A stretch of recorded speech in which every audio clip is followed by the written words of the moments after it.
Assalamualaikum warahmatullahi wabarakatuh. Alhamdulillahil azizil hamid, fahuwa ahlul thana'i wat tamjid, wassalatu wassalamu ala habibina wa sayyidina Muhammadin afdalil abid wa ala alihi wa ashabihil kiramil amajid wa man tabi'ahum bi ihsanin ila yawmin yatahaqqaqu fihi al-wa'du wal wa'id. Amma ba'd, fattaqullaha ayyuhal muslimun haqqat taqwa wa raqibuhu fis sirri wan najwa fa innahu qad faza man ittaqa. Ya ayyuhalladzina amanu taqullaha haqqa tuqatih wa la tamutunna illa wa antum muslimun. Ikhwani wa akhawati fillah, keluarga besar UIN Winsus Riau, bapak-bapak pimpinan dan ibu-ibu pimpinan, dan karyawan dan karyawati, para dosen, mahasiswa dan mahasiswi, serta seluruh jemaah yang hadir pada kesempatan yang mulia ini. Alhamdulillah, kita bersyukur kepadanya yang memberikan nikmat yang luar biasa ini kepada kita. Nikmat bersama di hadapan Allah yang maha mulia. Dan Allah menjanjikan banyak sekali kebaikan bagi siapa yang mengabulkan undangan. Semoga tak satu pun kita kecuali mendapatkan. Amin ya rabbal alamin. Dan semoga yang masih merugi, yang tidak terpanggil menghadiri undangan ini, mudah-mudahan ke depan Allah gerakkan hati sehingga tidak terulang-ulang kembali menjadi orang-orang yang merugi. Sebab malu kita kepada Allah, diberinya kita nikmat yang banyak, dipanggilnya kita sekejap saja, kita berpaling dan tidak mengabulkan undangannya. Malu kita. Tapi Allah, walaupun ada sedikit yang mewakili, Allah memaafkan yang belum peduli. Dan semoga hari nanti mereka kembali bersama-sama kita di tempat ini. Amin ya rabbal alamin. Ikhwani wa akhawati fillah, salawat dan salam untuk baginda Rasulullah yang banyak memberikan kita petuah-petuah yang bila kita ikuti jaminan selamat untuk kita, dan bila kita ingkari dan tidak taati, na'udzubillah, kita tak akan selamat di akhirat bahkan di dunia.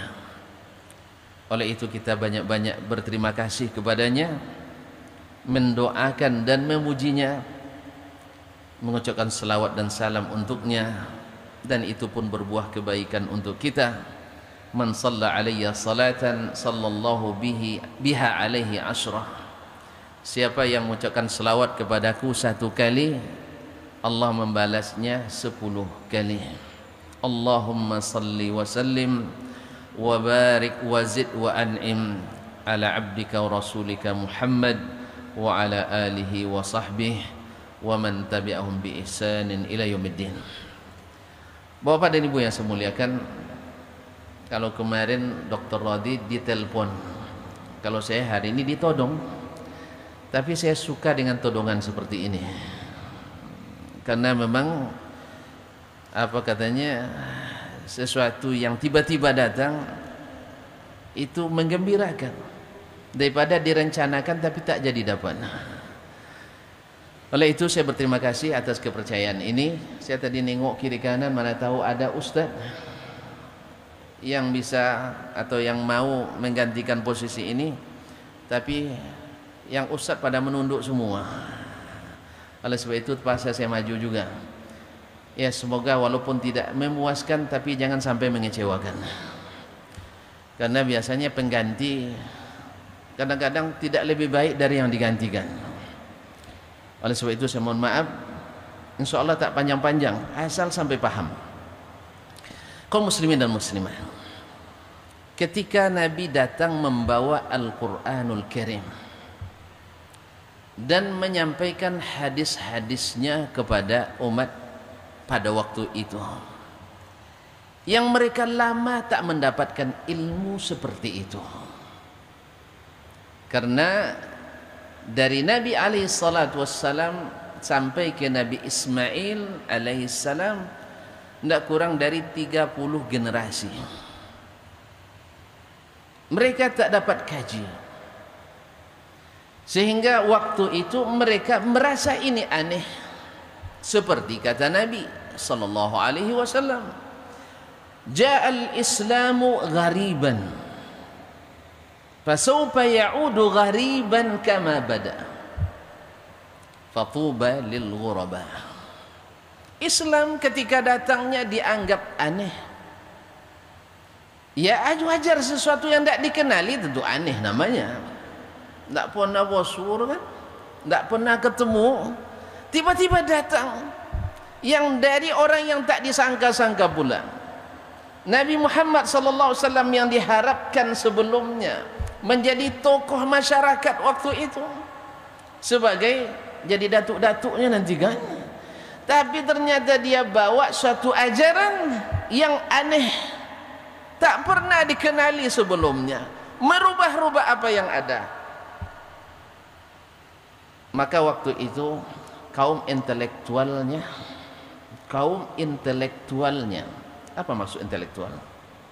Orang-orang yang berakal, orang-orang yang berpikir, orang-orang yang berpikir secara rasional dan logika, menganggap Al-Quranul Karim dan hadis-hadis Nabi yang disampaikan oleh beliau tidak sesuai dengan konteksnya orang Arab, tidak sesuai dengan konteks masyarakat Arab, sehingga ditolak mentah-mentah. Sampai pamannya sendiri Abu Lahab menolak. Kenapa? Karena tidak sesuai dengan konteks orang Arab, atau bahasa lainnya tak sesuai dengan kearifan lokal, tak sesuai dengan kearifan lokal. Maka mereka menolak. Biasanya mereka menyembah banyak Tuhan, sekarang kok disuruh satu. Biasanya mereka bisa mengambil keuntungan dari haji dan umrah, menyewakan pakaian, sekarang tidak bisa lagi. Biasanya mereka sambil tawaf bertepuk tangan dan bersiul, sekarang akan terancam berubah. Biasanya mereka bisa mengundi nasib di Ka'bah, besok dilarang, karena mereka paham bahwa dakwah seorang rasul itu adalah memindahkan dari syirik kepada tauhid, daripada ingkar kepada taat, daripada jahiliyah kepada ilmu, daripada mengikut rasio dan logika semata kepada rasio dan logika yang dibimbing dengan wahyu.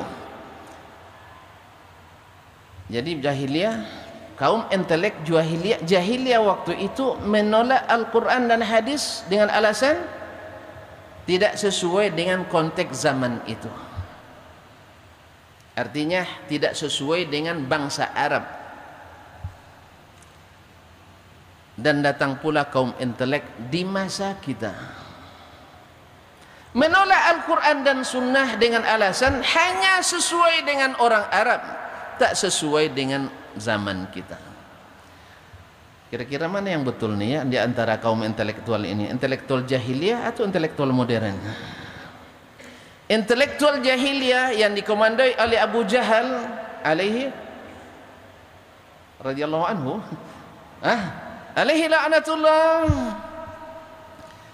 yang didukung habis-habisan oleh Abu Jahal alaihi, ragu nampaknya Abu Jahal masuk surga ya, atau tuan-tuan tidak percaya itu?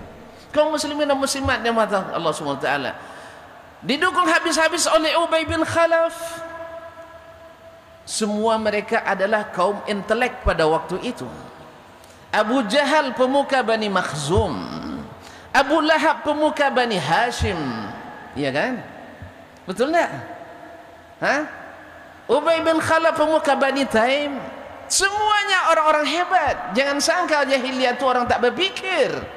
Orang intelek yang menggunakan logikanya. Seperti kata mereka, aja'alal alihata ilahan wahidah. Masa Tuhan yang banyak aja tidak cukup melindungi, apalagi satu katanya. Kita logika dia. Banyak aja tidak cukup, apalagi satu.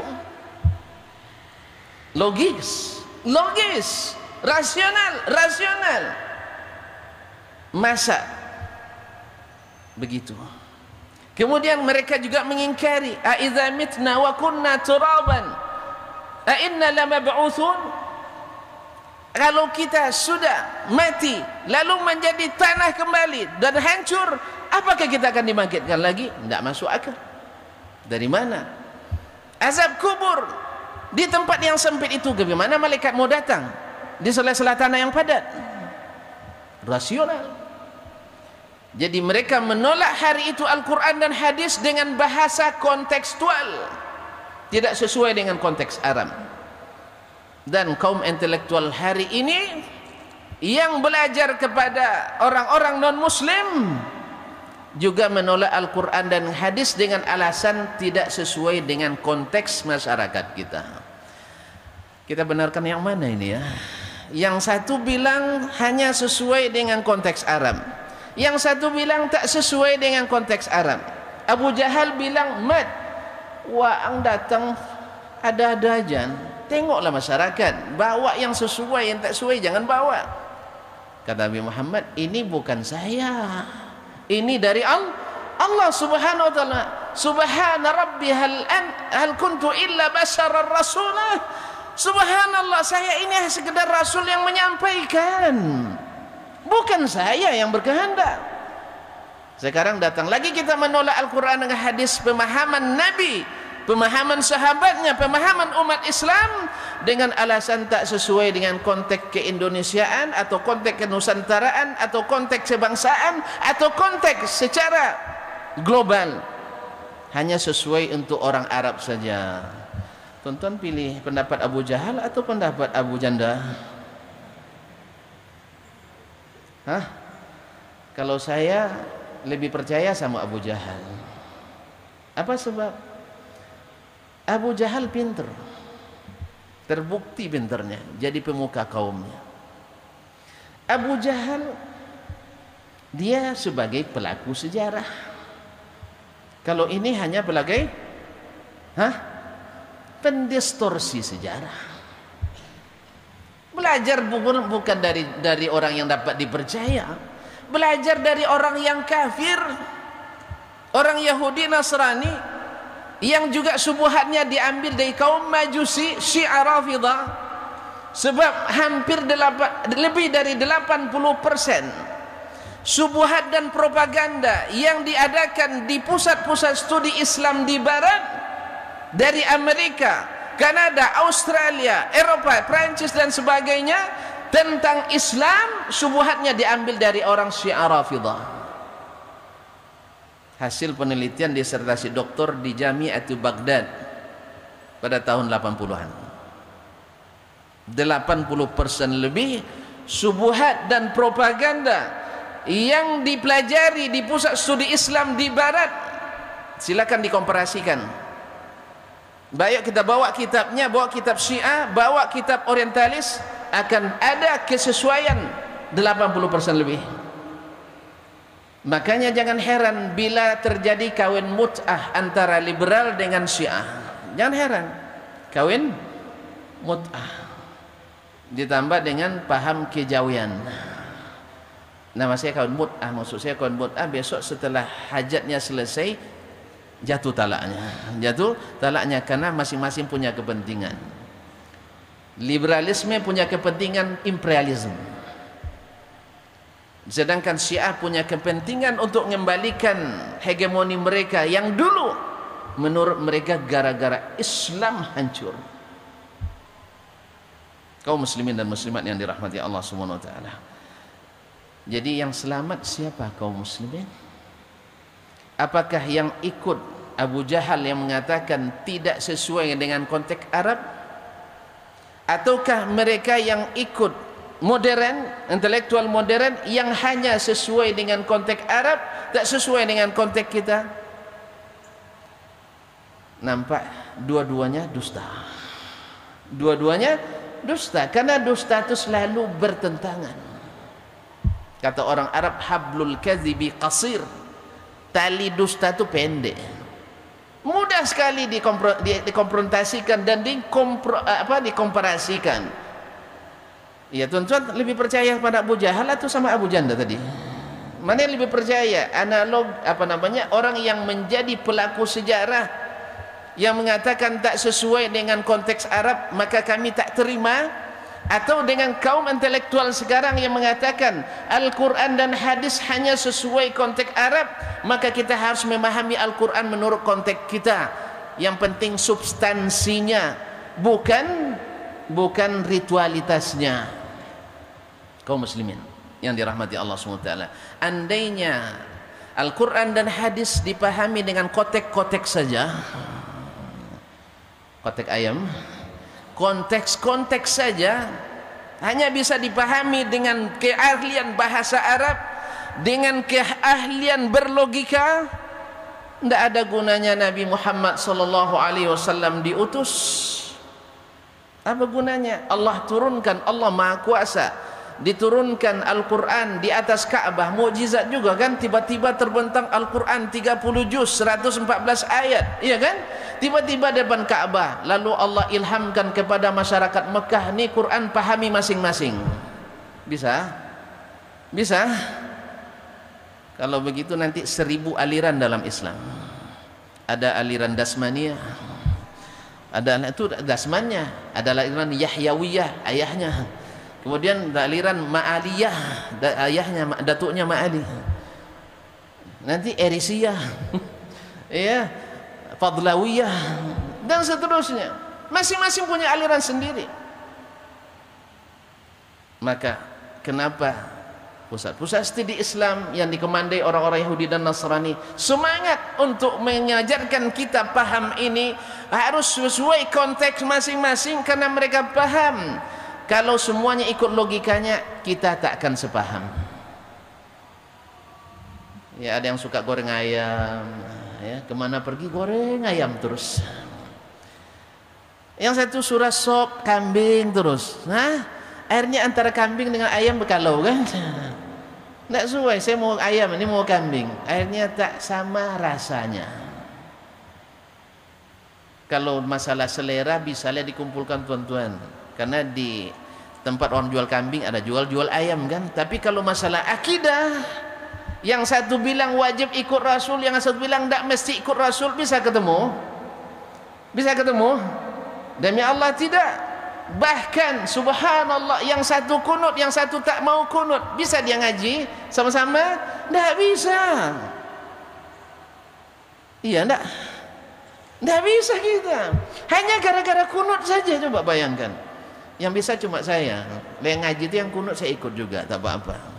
Kalau yang ngaji tak kunut, saya kunut misalnya, saya ikut juga.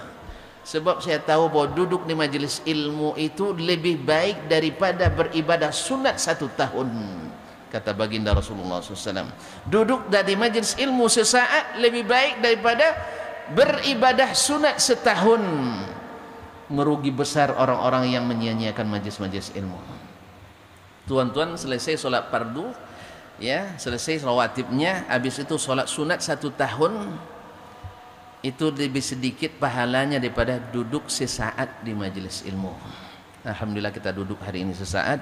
Mudah-mudahan tuan-tuan mendapatkan fadilahnya, puan-puan mendapatkan hikmahnya. Artinya apa? Kesimpulannya adalah pahamilah Al-Quran menurut pemahaman orang-orang beriman. Jangan pahami dengan paham kaum intelektual. Intelektual jahiliyah bilang Al-Quran tak sesuai dengan konteks Arab. Intelektual modern kontemporer bilang Al-Quran tak sesuai kecuali dengan konteks Arab. Akhirnya kita bingung, kemana yang betul nih? Abu Jahal atau Mana yang betul ini? Kaum muslimin, mana yang betul? Daripada bingung, ikutlah Abu Bakar As-Siddiq. Ya kan? Ikutlah Umar bin Al-Khattab, ikutlah Uthman bin Affan, ikutlah Ali bin Abi Talib, ikutlah Aisyah bintu Siddiq, ikutlah Ummu Salamah, ikutlah Abdullah bin Umar yang mendapatkan titel radhiyallahu anhum wa radu an. Allah ridha kepada mereka dan mereka pun ridha kepada Allah. Abu Jahal ghadiballahu alaihi. Ya kan? Abu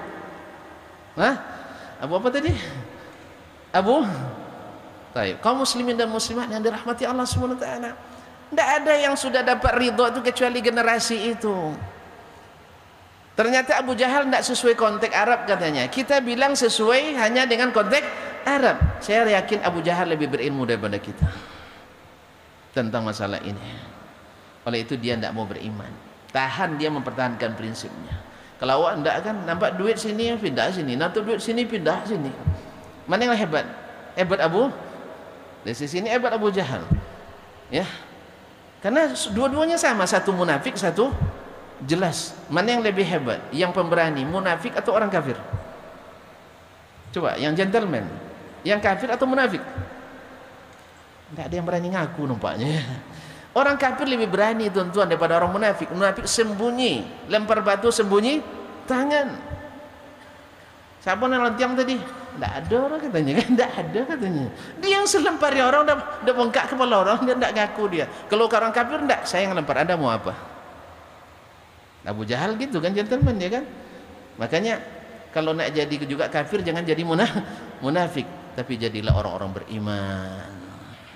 Makanya tanyakanlah Al-Quran kepada orang-orang beriman.